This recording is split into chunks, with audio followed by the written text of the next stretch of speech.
Okay, today I am lucky enough to be joined by ECW legend, the lovely Francine. Francine, how you doing? I'm good. How are you? Real good, real good. Now, Francine, 2020 has been a year like no other. How have you been? What have you been up to? Oh, wow. I've been working a lot from home. Obviously, being in the business, everything was canceled. All my appearances, couldn't travel, couldn't be on the road. So I just picked up a lot of things to do at home. I did Cameo, which has been excellent. I've done OnlyFans, which I don't really like that. I'm getting off of that. It just wasn't my cup of tea. I'm not an adult entertainer, so my content was deemed too mild. And yeah, because I don't do nudes or anything of that sort. And I guess that website has a reputation for that sort of thing, and I didn't fit in. Okay. So leaving the OnlyFans scene, and I'm going to start Twitch in January, which I'm really excited about. And I have my podcast is called Eyes Up Here. It also has a Patreon that goes with it. So I've been very busy just working on these projects from home. And I'm married. I have 2 children. We homeschool, so we teach the kids during the day. Also a caregiver. My 90-year-old mom lives with us, so take care of my mother as well. And I have a full plate. Sounds like it. Yeah. What is a Francine cameo going for these days? Well, I just hit 202. I did my 202nd cameo today. I was charging $40. For next year, I upped it to $50, only because I looked around. And, when I do a cameo, I usually do 3 to 4 minutes. And when I was looking at other girls, they were charging twice as much as me and doing 45 seconds. And I was like, okay, maybe I could just go up maybe $10. I don't think that's a big deal. But yeah, for next year, they're going to be just $50. And okay. They're fun. They're a lot of fun to do. I enjoy those. Excellent. Yeah. Do you have a ballpark figure of the amount of money you might have lost because of the pandemic? Just from working from home? No, I mean, so you lost probably a lot of appearances and gigs. Yeah. Well, I probably, I don't know, between probably 20 and 30,000. Jeez. Something like that. No fun. Mm-mm. That we're in the middle of a pandemic. I'm sure when you're out and about, you still get recognized a lot. So say there's a fan that wants to shake your hand. Maybe they want a photo. Maybe a guy's chasing a hug. How are you handling yourself today? Oh, well, I never leave the house. Oh, so you don't leave at all. So they don't even have an opportunity. Nope, I don't leave the house. I stay home. Like I said, my mom's here. My kids are here. My husband goes and runs errands, grocery store, supermarket, whatever we need. He goes out. I stay home. So I don't go anywhere. Okay. Yeah. How long do you think you'll be before you're comfortable going out to a regular meet and greet again or something? It's funny because I was talking about this on my show today. I don't see life getting back to normal anytime soon. I really don't. I don't think the vaccine is something that I want to get. Sure.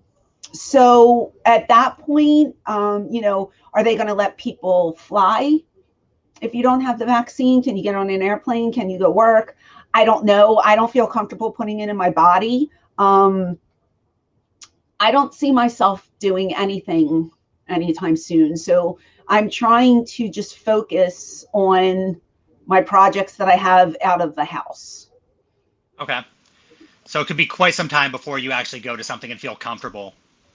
I think so. My biggest concern is my mom. Understandable. Yeah, like I'm not super duper like, oh my God, it's Corona. Like I kind of, at this point, like in the beginning, I was super scared. And now my mind frame is it's like the flu.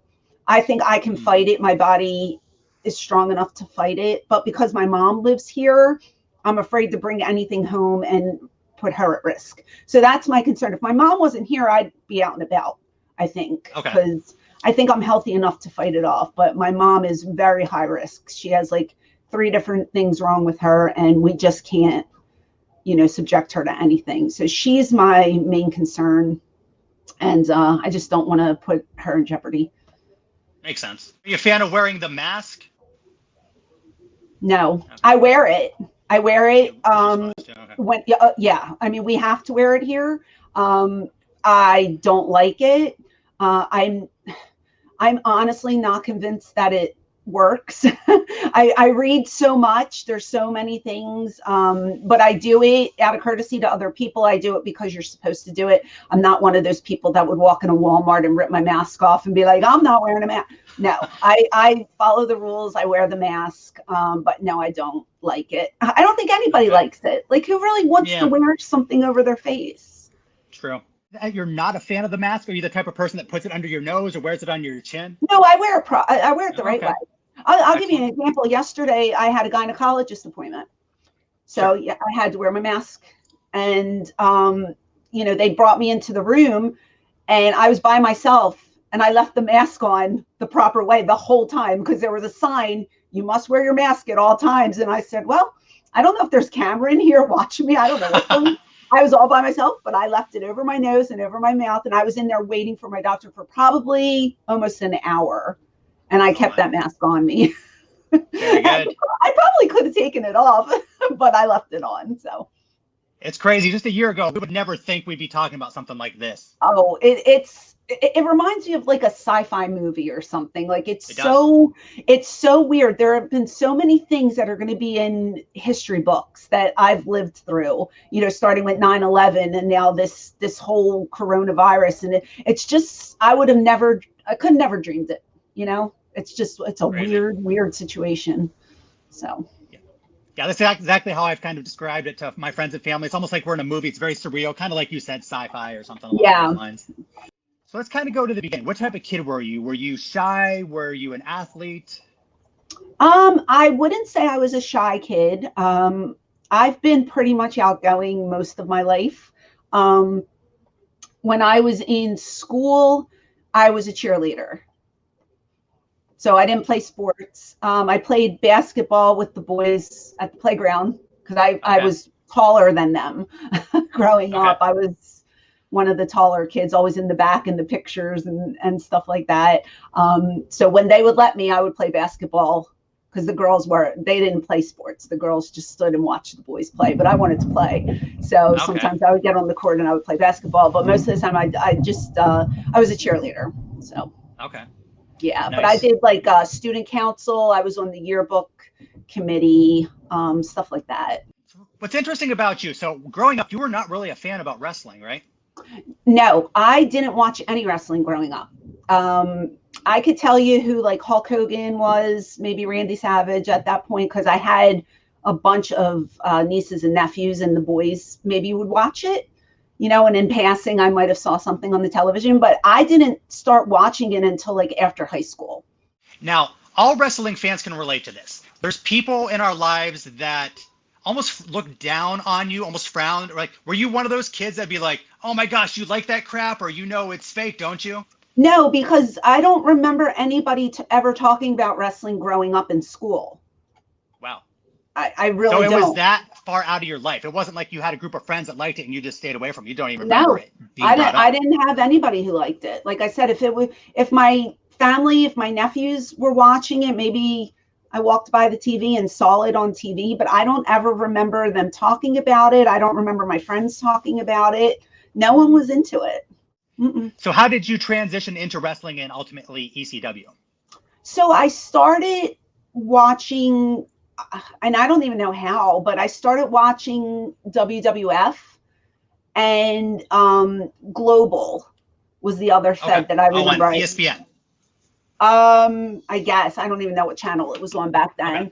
But I was a big fan of Sherry Martel. I saw Sherry with Shawn Michaels and I fell in love with them as a couple. I thought they were like the greatest thing ever, the greatest pairing. I loved Sherry so much. And I started going to the Spectrum. Like, I think they came to town maybe every 2 months because I'm from Philadelphia. And so I would drag, at this point, I'm probably 18, 19 years old. And I would drag my friends, and none of them were wrestling fans, but they would come with me because it was a night out and it was something to do. And the tickets were like $13, $14. They were cheap. And we would go to the Spectrum and we'd watch wrestling. And I never thought that I would get involved. Like, I never aspired to be in the business. I just fell in love with the sport watching it on television. So I watched those two, and then I found Extreme Championship Wrestling, but at the time it was Eastern.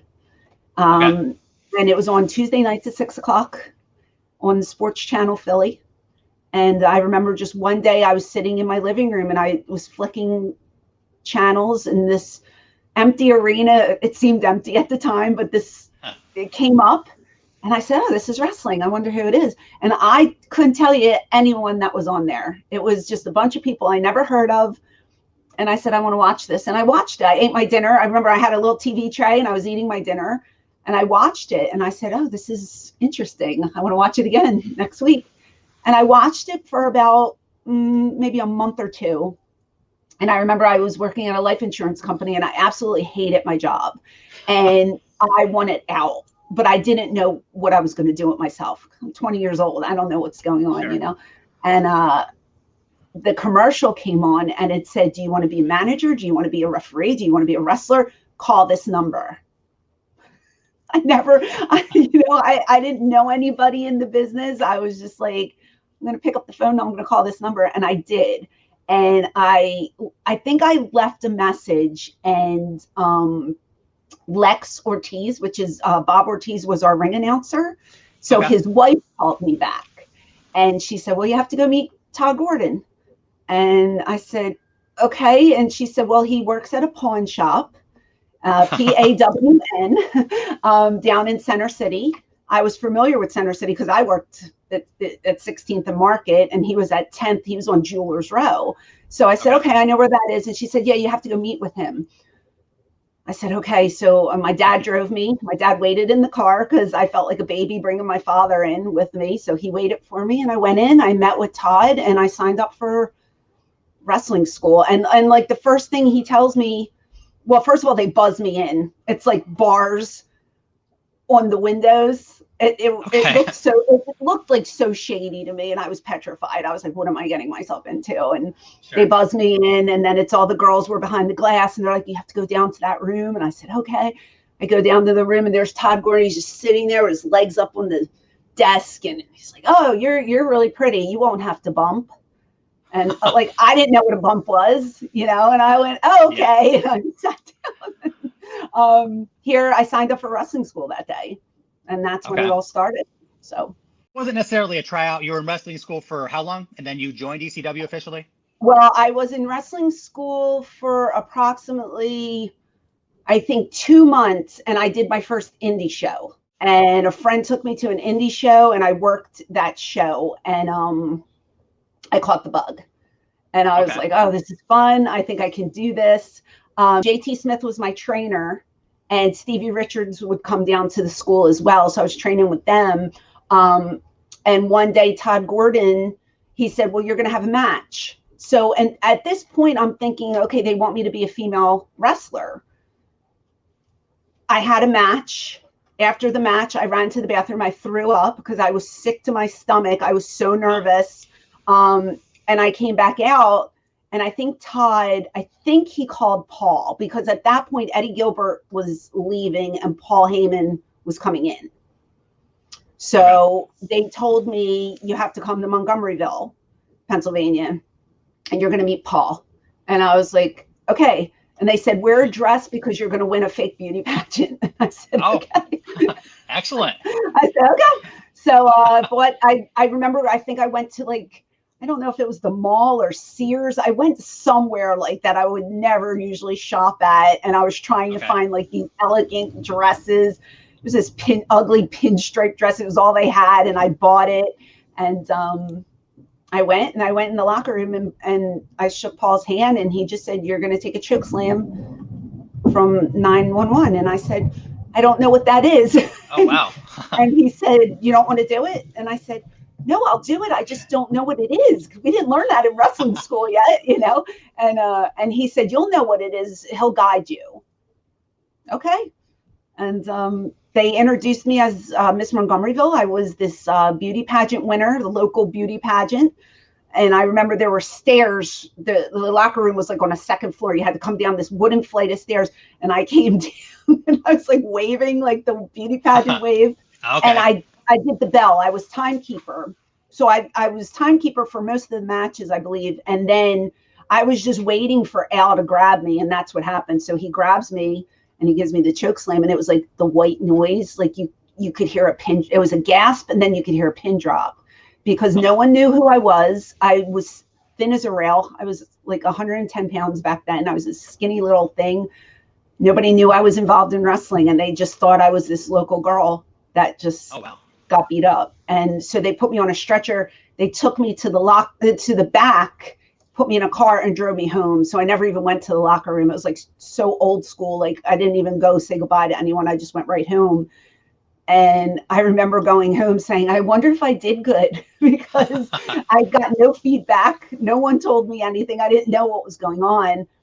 And then I think like the next day they called me and they said, okay, you have to come to the next town. I said, okay. And I started coming to the towns, and I was doing house shows, but I wasn't on TV until much later. So that's how it started. How were fans reacting to you? Oh, I mean, a lot of times they had put me like as a plant in the crowd. There was a couple times I remember having to sit and just because they wanted me to be Stevie Richards' girlfriend. That's how they were going to initiate me in there. When I was doing like house shows, sometimes I would be Tommy Dreamer's tag partner. We would do mixed tags against whoever was there that night or whatever. And I was used quite a few times, but I think they were just waiting for someone for me to work with. And I remember talking to Paul about actually wrestling. And he said, I'm not using you as a women's wrestler. And I said, oh, I thought I was going to wrestle. And he's like, nope. He goes, the money is not in women's wrestling. The money is in being a manager. He said, because when you're on the outside, no one has any clue when you're going to jump into the ring. And that is so much more exciting than watching two females lock up. This is what, back then, this is what he told me 25 years ago or whatever it was. Yeah. He saw more money in me being a manager than a women's wrestler. We didn't really have a women's division. I mean, sometimes there would be a women's match thrown in somewhere. But even when we had Jazz, she was wrestling like Jason or Steve Corino. I would wrestle Steve Corino. We never had girls really wrestle. The girls, they got more of a pop cat fighting. Sure. So Paul knew what sold, and he knew how to use me. And, as soon as Beulah came in, that's when he's like, okay, you two are going to be my stars. And I was like, okay. So. Nice. Yeah. Now, Paul's obviously a genius. He's still getting a lot of work in WWE today. Mm-hmm. Did he ever pitch a bad idea or something like, no, Paul, absolutely not. I'm not going to do that? The only thing I ever really frowned upon with him was really late in the game. It was when we weren't getting paid, and it was one of the pay-per-views, might have been in New York. I can't remember where we were. He wanted myself and Jack Victory to climb a ladder. Now, the ladder was in the ring, okay, in the middle of the ring. He wanted me on one side, Jack Victory on the other side, and he wanted us to go to the top and meet at the top and start fighting at the top of the ladder. And then I guess one of the boys who was in the ring was going to knock the ladder, and Jack and I were supposed to go through a table on the outside of the ring. And I said, wait a minute.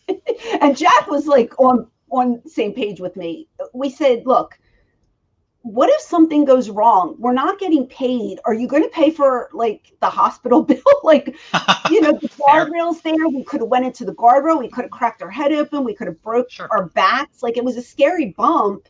And it was just so iffy at the time. And Jack was like, I'm not doing that. And I said, I don't think I want to do that either. I was just nervous because like no money was coming in. And I was just afraid that if I got hurt, what would happen? You know what I mean? Like, that's fair. Now, to be fair, all the money that I was owed by Paulo, he paid me, and he paid all the bounce check fees. Anytime I had to go to the hospital, he paid. I never got stuck with a hospital bill. Like, Paul was very good to me. I want to make that clear. This was just towards the end when everything was starting to fall apart. And in our minds, we were just like, I don't know if I want to take that risk. Sure. So maybe if the circumstances were different, maybe I would have just held on to Jack for dear life and went for it. But at that time, I was just like, I don't think it's a good idea. How many times do you think he wrote you a check that the check actually bounced? Well, I think I had 10 checks bounce. And he always took care of you, though. Well, after you get 10 bad checks, you come to the realization, like, how much longer can I do this? So I just went to him and I said, every time one of my checks bounce, they are charging me $35 for a bounce check fee. And he just said, what do I owe you? And I gave him the number, and then I added up the 35 times 10. And he came back with a manila envelope, and all my money was in there. He said, here you go. Took care of you. Took care of me. So that's why, a lot of people badmouth Paul. I can't. So we talked a little bit about intergender wrestling that you might have been involved in.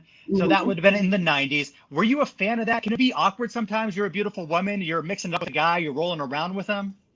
No, I enjoyed it. I mean, I always felt bad for the guys because, they're getting beat up by us, by me. Not so much Jazz. Jazz can go. Like, Jazz can hold her own. But I always used to say to Steve Corino, like, I'm so sorry because I'm pinning him. And then he's our world champion later on. You know what I mean? He can't beat a girl, but he's our world champion. It's like, come on, bro. So I would always like say, I'm sorry. But he was, every guy I worked with, they were good about it. Like, they were like, no, it's for the pop. It's all good. And I enjoyed it. It got me over. It got them over with their heat. So why not? But if you look back, I mean, Paul did make me out to be like Wonder Woman. Okay. But not a bad thing.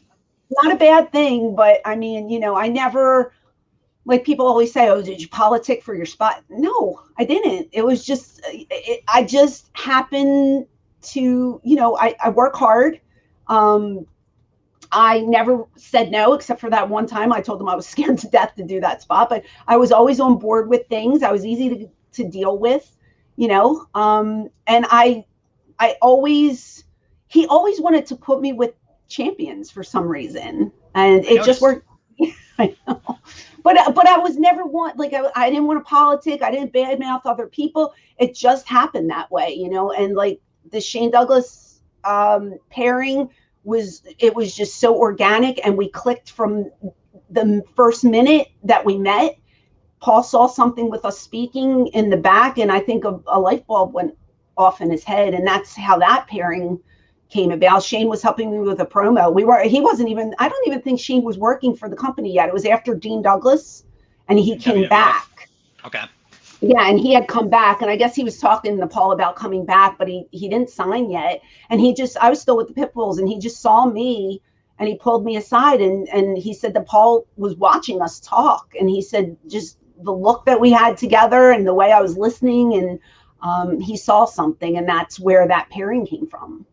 So I've been really lucky with the men that I've been paired with. They all knew how to utilize me.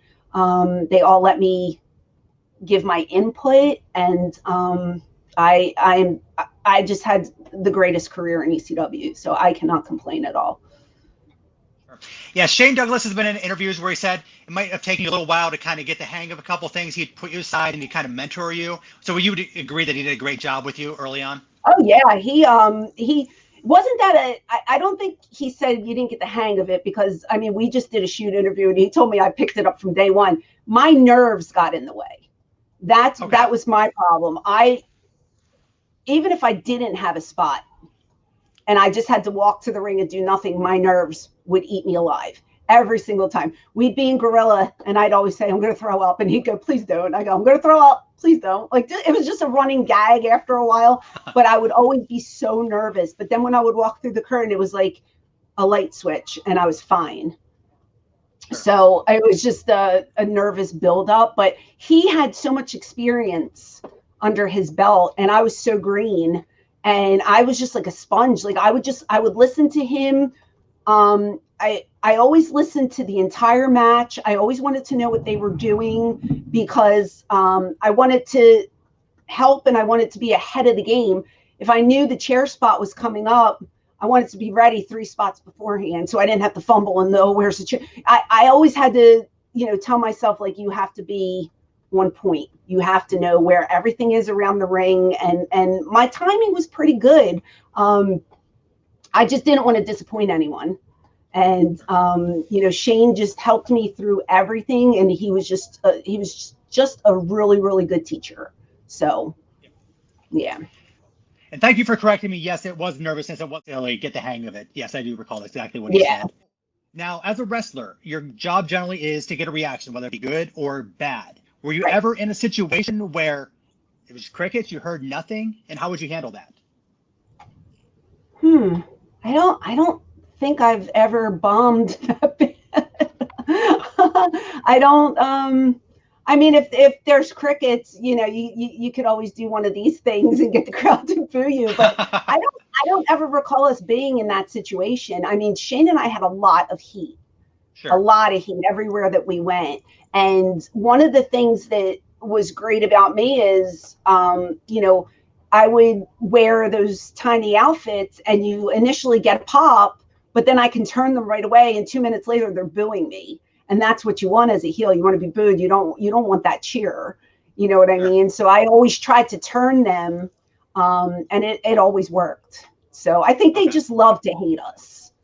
Absolutely. So you're doing your job, obviously. Yeah. Dressing really well, is always getting the guys' attention. How many times do you think throughout your career a guy or a fan would have said something inappropriate or tried to touch you? I know anything along those lines. Times. That happens so many times. First of all, I don't mind words. Okay. I don't care what they called me out there. And they've called me some doozies and I'd repeat it, but my daughter's sitting right next to me and I can't repeat that right now. Okay, we respect that. Yeah, and if you're a fan, you know the chants that were said. Oh, absolutely. And I welcomed it every single time. Now, you cross the line when you reach over that guardrail and you try to grab us and you try to touch us. That has happened once too many times. And I've been punched. I've been spit on. I've had my dress ripped off me on one occasion. I remember one time Beulah and I fought over the guardrail, which was a big mistake. Not only were we getting groped, but we were getting kicked at the same time, to where I just grabbed her and I said, we have to get out of here because, Atlas is trying to get the people off us, but you got 2 girls and the people just went nuts over it. And I said, we're never doing that spot again. It's too dangerous. But with Shane, I mean, the heat was just amazing. And, he would take somebody's shirt, blow his nose in it. And I used to get mad. I'd be like, come on, they paid $20 for that shirt. That's not nice. Or if it was like a Shawn Michaels shirt or a Ric Flair shirt, the history with them. Sure. And I would heel them for that. I'd be like, that's their shirt. I don't care. It's heat. I'm like, oh, okay. But once they, punch us or spit, I mean, spitting is gross. It's unsanitary. It really is. I just, more times than I care to remember, have I been grabbed or punched. And again, that's heat, but I'm a girl. Sure. Absolutely. So it's open season. Does Paul give you the green light if somebody reaches out? Can you smack them back, or would Shane or security just take them out? I remember one time we were in Boston, and I was going to the ring. I'll never forget it. He was really tall. He had really red hair, and he punched me in the head. Oh, why? Jeez. I don't know. he punched. I don't know if he was aiming for Shane or if he was aiming for me, but he got me. And I turned around and I grabbed him and I slammed his head into the guardrail, and I held him there until Atlas came and they got rid of him. Oh my goodness. And then I just went to the ring and yeah. And I, you know, he was a big dude. Like he probably could have killed me, but Atlas was great at their job. But sometimes, like, you know, a hand would go through where their arm was trying to block, you know, you can only protect somebody so much. So we've had people jump the guardrail. I mean, it got to the point where, you know, we would have to have somebody escort us to our car after the show. People would throw coins at us while we were in the ring. I'm sure that hurts, by the way. Oh, that hurts a lot. And I remember one time he gigged from like a quarter, hit him in the head, and he was cutting a promo, and I grabbed him. I said, "You're bleeding," and it was a coin, and I was like, "He could at least throw dollars." Like, he had to throw coins at us. That's how much heat we had.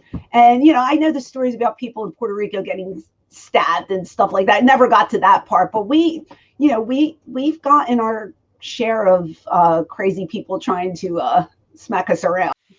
So you're known for having incredible mic skills as well. What exactly does that mean? What goes into having good mic skills?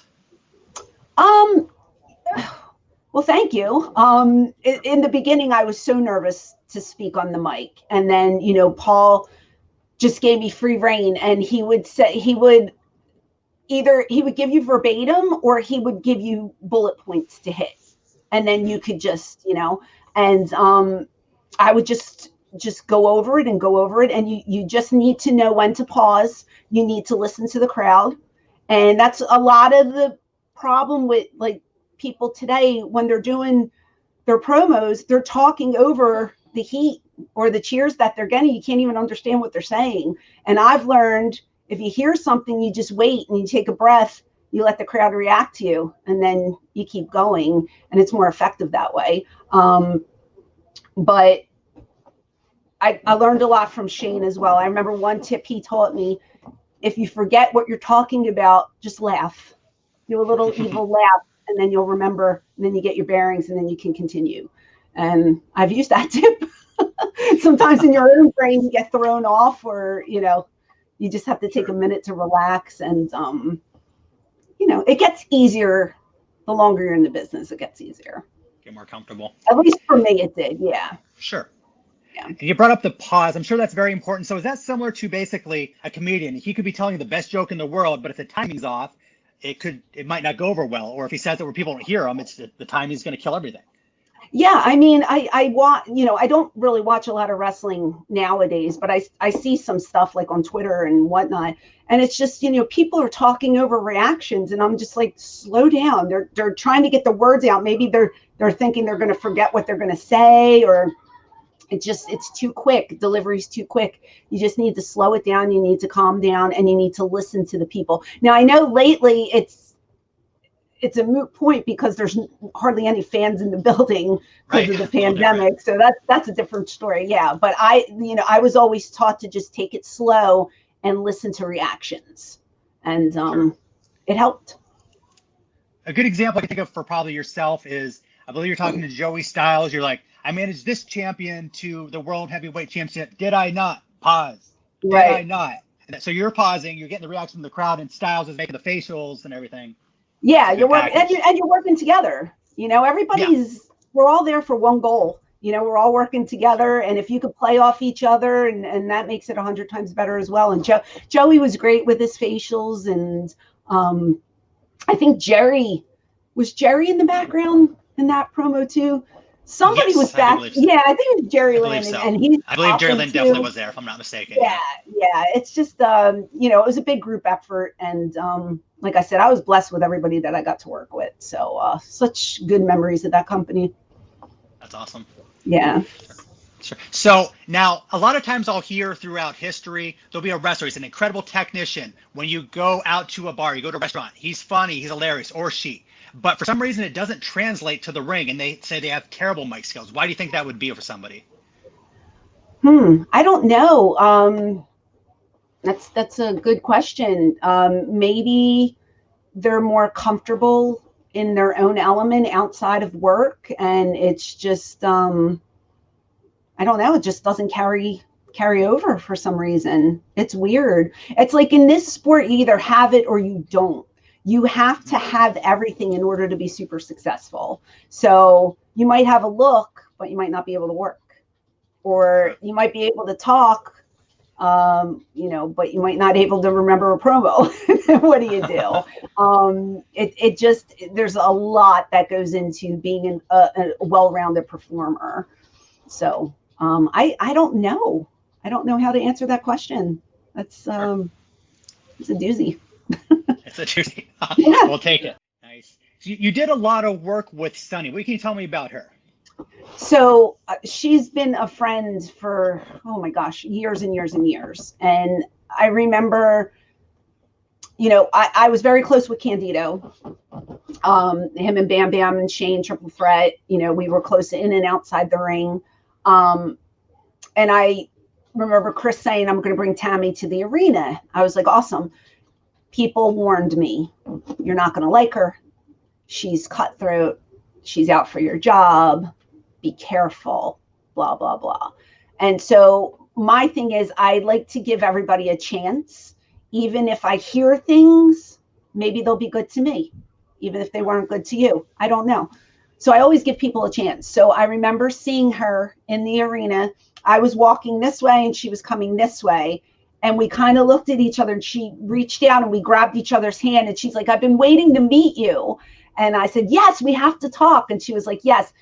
And from that moment on, we were like this. She never, ever tried to, you know, stab me in the back that I know of. She was great to work with. Never, ever did I have a problem working with her. Ever. She never stiffed me, never big leagued me, never had to go over on me. You know, if I was supposed to beat her up that night, she was 100% on board with it. Did not have one problem with the girl. So everybody that warned me didn't have to, because I didn't see any of that, honestly. And the situation that she's in now breaks my heart. It definitely does. Even as a fan, I've always been a big fan of her. I've never thought negative things about her. I just, you see something in the news like, oh man, not again. It's horrible. So definitely hope for the best. She was at my wedding. Oh, I mean, awesome. Yeah, I mean, that's, you know, we were very, very close. We used to vacation together, you know, outside of work, and just hang out, and we talked on the phone. And it's sad. So many people in this business have fallen, and it seems like she's had so many chances to, you know, rise up and just overcome, and then it just repeats itself. And it's just like, oh, come on, I'm rooting for you. Let's go. Come on, girl. Yeah, it's so sad. So me and Nova always talk about this. We always say, like, we're the handful that were the normal.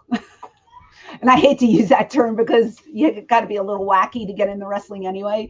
But we just didn't fall into the drugs and the alcohol. And, you know, maybe once in a while I'd have a cocktail, but that was my extent. I never got into the whole party scene. So I'm lucky that way. How can you have so much self-control, though, when all your friends and your coworkers are possibly drinking too much, taking drugs? You can just be around them and just control yourself? Yeah. Or you just leave? Not all of them. Like, we have a really bad reputation in our locker room. It wasn't like it was a constant party, you know, where everybody had something going on. No, there were a lot of us who didn't do that. And, you know, if you're doing, you know, cocaine, let's say, right, and I'm not down with it, it would just be like, okay, you don't have to do it, more for me. And I would say, yes, just be careful. And we'd go about our merry ways. Like, nobody made fun of the other person for either wanting to do it or not wanting to do it. It was just accepted. It's your way of life. This is my way of life. So it was pretty easy to just say no. If you didn't want to do something, you just didn't do it. And there was no pressure to do it. It wasn't like an initiation. You you had to do this to be a member of the club or anything like that. Nobody forced anything on anyone. If you didn't want to do something, you didn't. Now it was available. I just never, that wasn't my scene. You know, Sure. Was I friends with a lot of those guys? Yes, I was. I consider them family. And a lot of them tragically passed away because of it. Was it my business? No. You know what I mean? Like, it was their business. I don't feel like I was an enabler, but what are you supposed to do? You know what I mean? It's like they lived their life. I lived my life. The way I was raised and just the way that I don't know, the way that I wanted my life to go, I didn't think drugs should be a part of anything, and I just never did them. Did you ever find yourself in a situation, I know you don't like to mention names, where they were going too far and you had to stop them, or at least you tried to? Drug-wise? Drug-wise, alcohol, doing something that was probably to the extreme or to the extent where you didn't want something bad to happen. Like, hey, you better stop drinking or stop doing the cocaine or... Yeah, I mean, one night Candido was in a bad way and I had to go. And I got a phone call from Paul saying, Chris is bad and you need to go over there and help him. And I said, okay. And he was at a different hotel. I don't know why, but I went and I walked in and it was Newbane. And it was just... he was shaking, he was sweating. And I said, where, do you have any left? Where is it? I didn't know what to do. And he pointed, there was a drawer. When I opened the drawer, there was all these vials and there were needles. So I called Paul and I just said, hey, I'm here. There's a bunch of stuff. And he said, get rid of it. Wow. And I said, okay. And so I don't know if you've ever seen what a vial looks like, but it has the little rubber thing at the top where you stick. Yeah. So I would just stick the needle in, and I was in the bathroom. I'm ping, ping, ping. I'm just shooting hundreds of dollars of Newbane around the bathroom and the toilet and the sink. Like, I'm trying to get rid of everything. And I sat with Chris until he calmed down. I put him to bed. I took the shuttle and I went back to my hotel. And the next morning we had a chartered plane, and I remember Bam Bam coming up to me and Bam Bam saying, what did you do with the Newbane? And I said, I got rid of it. And he just put his head down. And I said, why? And he said, it was mine. And I said, well, I said, I was told to get rid of it. And he goes, I understand. And I offered him my paycheck. I said, do you want my paycheck? And he said, no. Oh, wow. Well, it was probably about $400 worth. Sure. That's what I was told to do. And I did it. Did what you're told. And yeah. So, but I mean, Chris was very open with his drug habits. So I don't know if I've ever told, this might be the first time I ever told that story to anyone. Breaking news. Yeah, might be. But he was open about using. Sure. So it's not like it's a secret, but I never saw him in that bad of a situation as to that night. Like, it was really bad. So how was Chris the next day? Did he thank you? Did he apologize? He wrote me a really long letter. And I remember getting on the plane, and he got on the plane and he handed me the letter. And I sat down and I opened the letter and I read it. And later on, he just hugged me real tight and he said, I love you. I said, I love you too. Wow. And that was that. It's incredible. Jeez. Yeah. So, I mean, we brought up Candido, we brought up Bam Bam Bigelow. Unfortunately, we lost so many wrestlers at such young ages. Balls Mahoney, Cronus, just a few off the top of my head. Not saying anybody's more important than the next, but maybe because you were closer to one than the other. Was there one that maybe just hit you really, really hard? You're like, oh my gosh, can't believe we lost so and so. Chris Candido. Chris is the hardest. Yeah. That was he was like a brother to me, and it just to see him die from a blood clot and not from all of his bad habits, it just was a shock. And I remember I was going to California that morning. It was early, and Tammy called me, and I was on my way to the airport. She was hysterical, and she said, Chris passed. And I said, what? And she said, oh my God, I don't know what to do. I don't know what to do. And I said, I'm getting on an airplane, and because I had an appearance. And she says, oh my God. I said, where's your sister? And did I call her sister? I might've called somebody, and she was hysterical. And I just remember sitting on that plane crying, and I was just like, oh my God. And I had to miss the funeral because I was out there for a week or something. Oh, wow. And and it broke my heart. It broke my heart that I couldn't be there. But everybody that passed hit me really hard, but Chris was the hardest. It's always in the news. Of course, they try to sometimes make it look worse on the news for, I guess, media purposes. Is there anything you think we can do to improve the situation where we have so many people passing at a young age that we can, I mean, what do you think? I guess, what do we think the reason would be, and how can we possibly fix it, in your opinion? Oh gosh, you have to start with yourself. Bottom line, if you can't admit you have a problem, you can't fix it. So there's no easy fix to drug or alcohol abuse. I mean, if there was, there wouldn't be so many people in need of help. How many people do the wellness program for WWE 5-6 times in and out doesn't help them. I feel like ECW got a bad rap because we're known as the drug locker room or whatever. It went on in every locker room, everywhere. WWE, yeah.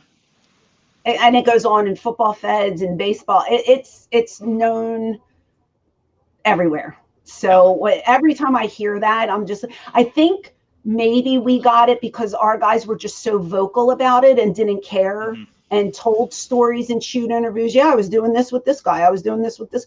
Maybe that's the reason. I don't know. But I just feel like if you can't admit you have a problem and you don't want the help, you're not going to get the help. So it has to start with yourself. Definitely, that's great advice. That's for anybody in general. It doesn't have to just be wrestling. Oh, yeah, anywhere in life. I mean, it's just, you have to reach out. You have to tell somebody. You have to admit it. Most people are in denial. You have to admit you have a problem, and it starts with yourself. You've also had some really good heel turns in ECW. One of my favorites is when I believe you ditched Dreamer and you went with Just Incredible.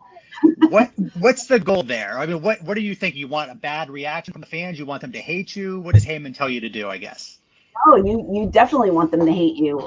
Dreamer has been a babyface his whole career. He's never been heel at all.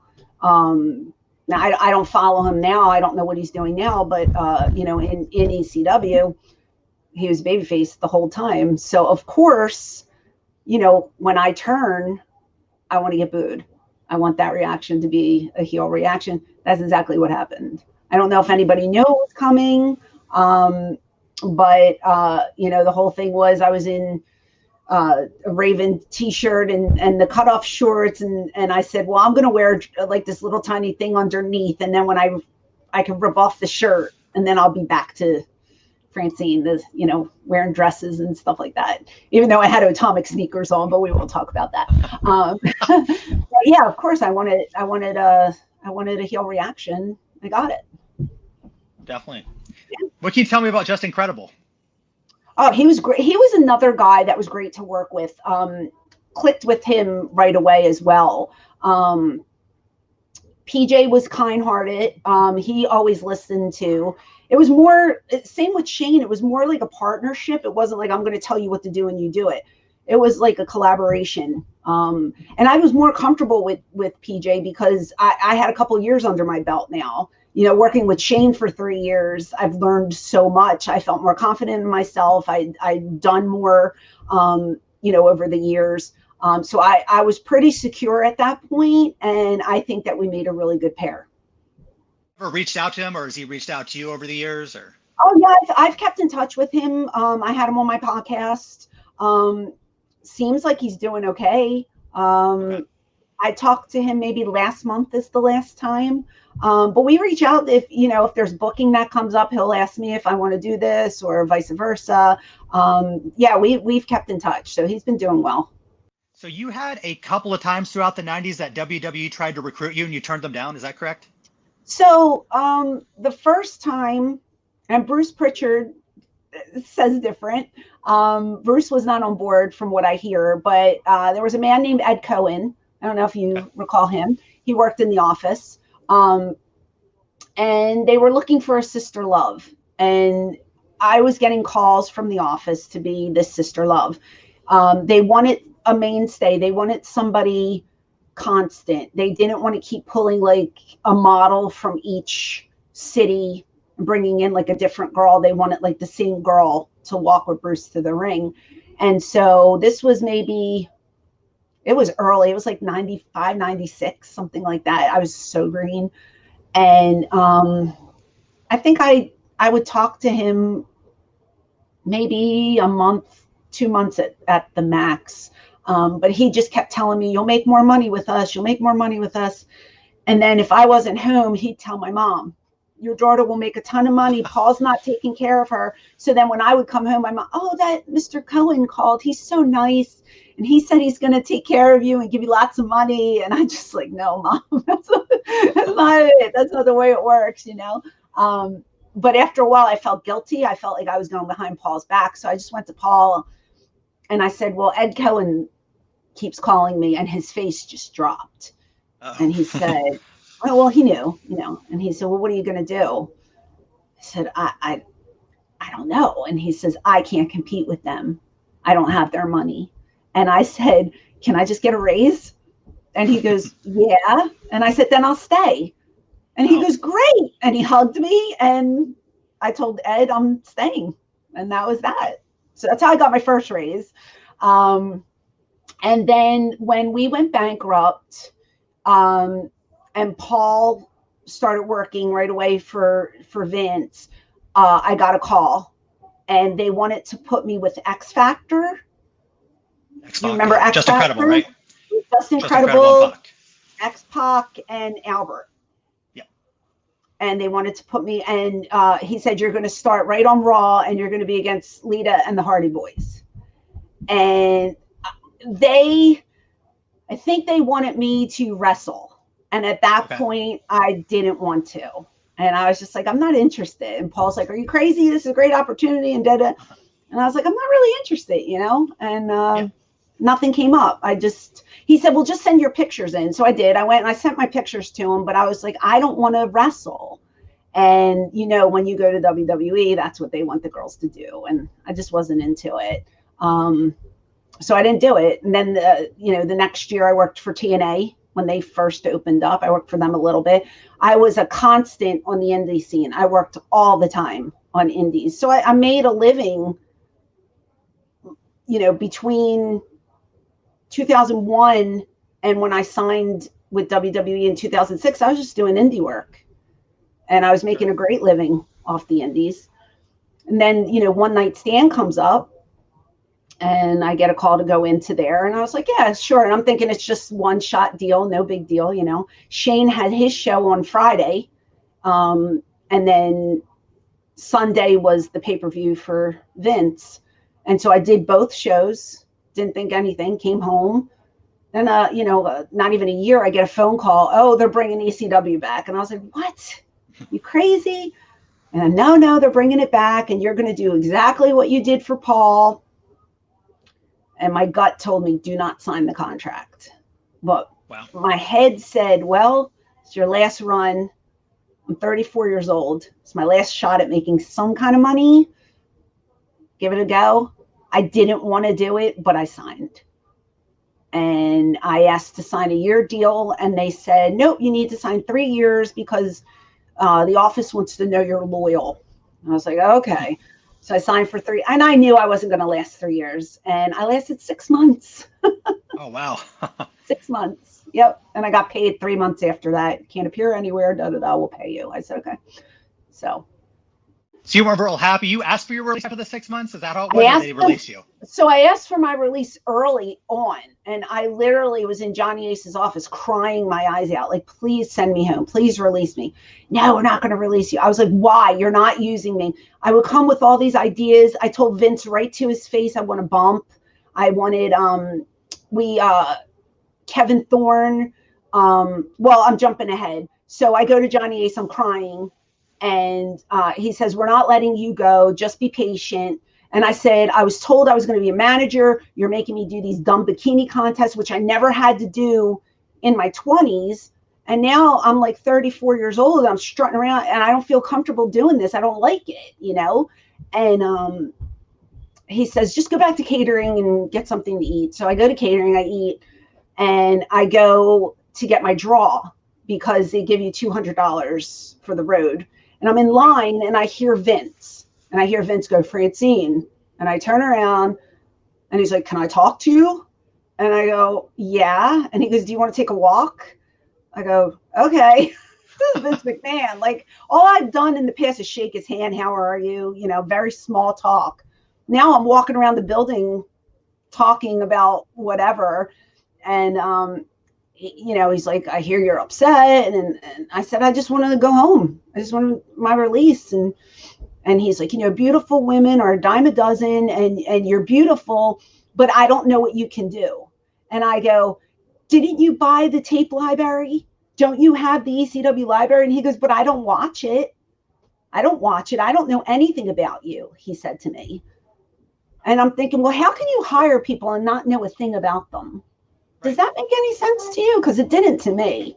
And I just looked at him and I just said, well, I don't know what to tell you, Vince. And he said, well, this is what we're going to do. He said, next time you see me, you're going to run down wherever I am and you're going to smack me on the back and you're going to say, hey, Vince, what do you got for me tonight or this evening or whatever? And I said, okay. And he goes, you promise me you'll do that? I go, sure. He goes, okay. So I see him at Raw, like, I don't know, the next week. And he's with a bunch of suits. I don't know anybody who's standing with him.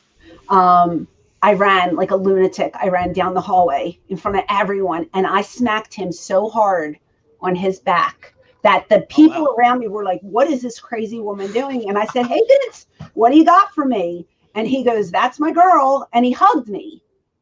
And then he walked away. So I just kind of stood there and I was like, I don't understand what's happening. Like, was that good? Was that bad? I don't know. The next night was SmackDown ECW and my name was on TV. So I guess it was a good thing because it got me on television and it got me working with Balls Mahoney. Sure.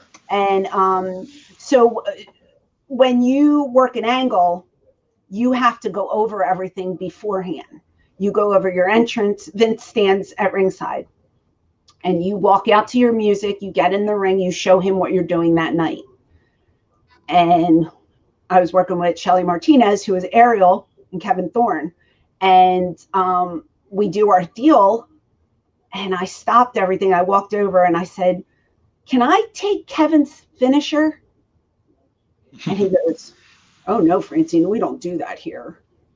And I just went, oh, my God, what do you do? Like, what can I do? I'm offering to be, no, that's too much. It's your show, Vince. I walked away. I did what I was told. It was very unforgettable. In my opinion. No, it was very forgettable. It was horrible.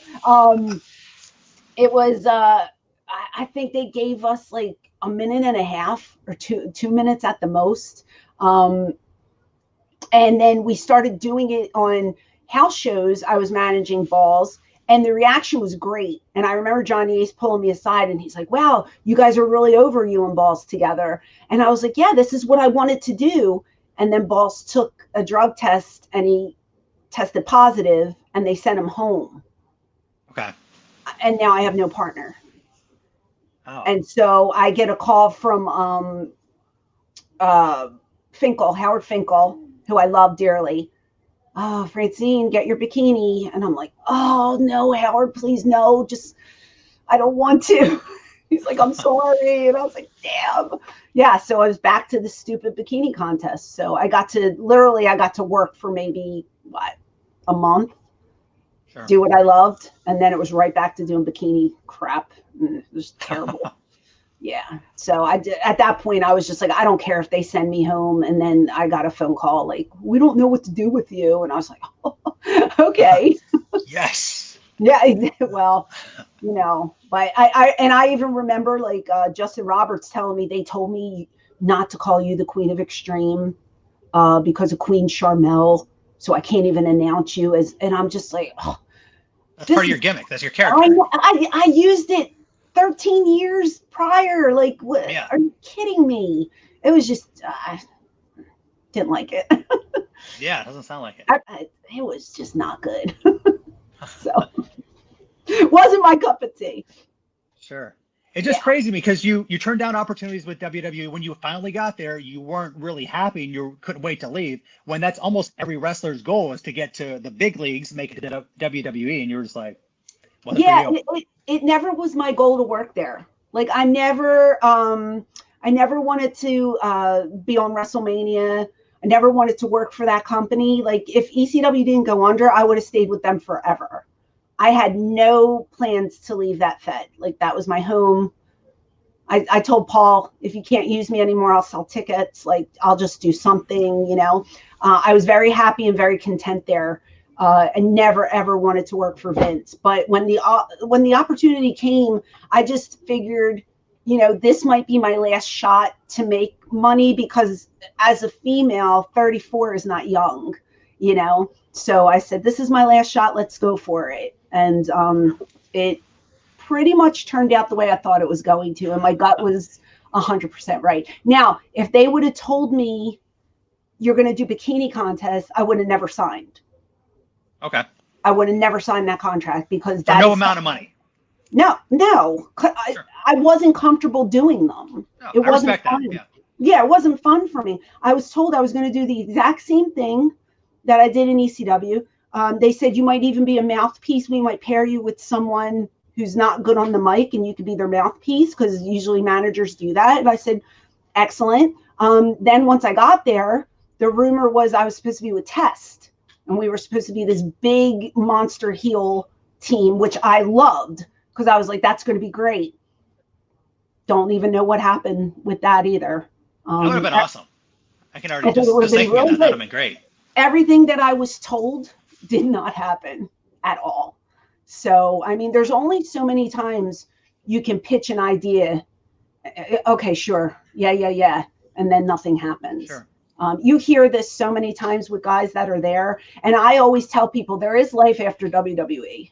There totally is, because everybody thinks that's the Mecca. And for some people it is. And then for other people, it's not the Holy Grail.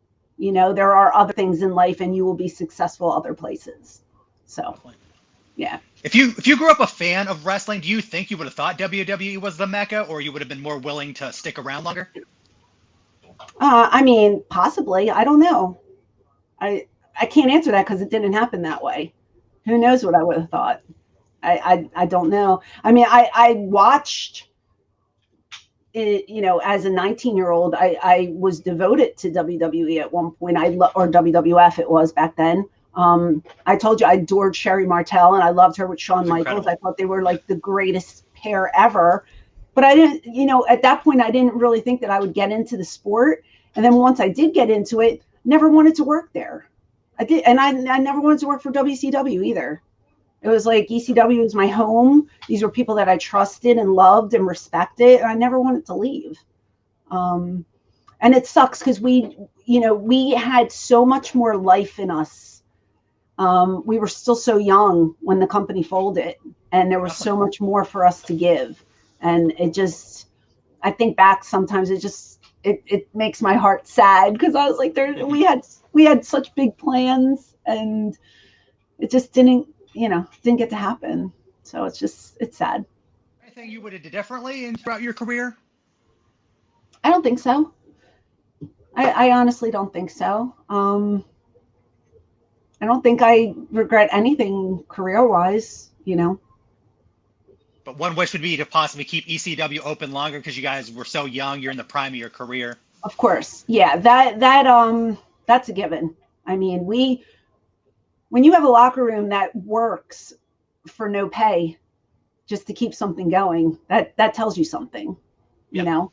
And all of us were so loyal, and we just kept showing up, and we would work and work and work, and we weren't getting anything back. So, you know, you can only do so much before you realize, like, you can't save this. This isn't something I couldn't save it, you know. If I could, I would have, but it was bigger than all of us put together. So we tried. I also heard you in an interview saying you'll probably never write a book. You have this big vault of stories that you're just never going to tell. You stand true to that? Yeah, I won't. Okay. I won't. People don't want to read fluff. They want to read dark, the dark side of the ring, that kind of stuff. And I just, I don't ever want to get anyone in trouble. Number one, because a lot of things I know would get a lot of people in trouble. And it's not my story to tell. It's their story to tell. So if they want to write the book, they can write the book, my ever after, because I got everything I want in life. So I'm good. Sure. Yeah. Sure. So does this vault doesn't include a key that's available for purchase for nobody? It's off limits. No. No, I don't need to make money that bad. I'm good. Excellent. Yeah. So one last thing, what makes you such a good friend? Because so many people are willing to get in front of a camera and tell stories or throw other people under the bus throughout your career. You're just awesome at just not, incriminating anybody or just, making anybody look bad, I should say. I just feel like, especially if, I'm going to be 49 years old. I think it's petty and childish to just, sit here and say, oh, she was this and he was that. And what good does it do? It doesn't do any good. I feel like people who do that just look jealous, and it's not a good look. You know what I mean? So it doesn't do anything for me to bring others down. So I'd rather lift others up, help other people if I can. I know the people who I love and trust and that are good to me. I stay away from the people that are not so good.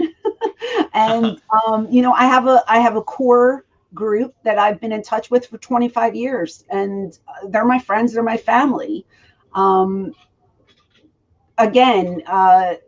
If people want to tell their story and bury themselves, go for it. But I just don't feel it's right to just sit here and just trash other people. It's not a good look. Very respectful, very respectable that you were willing to work for Heyman as a ticket girl when you were basically making no money when you could have made more. Well, I told him, I said, if you can't use me in front of the camera anymore, you have no other positions. I'll sell tickets. Just, I'll be 80 years old selling tickets for you. So, nice. Yeah.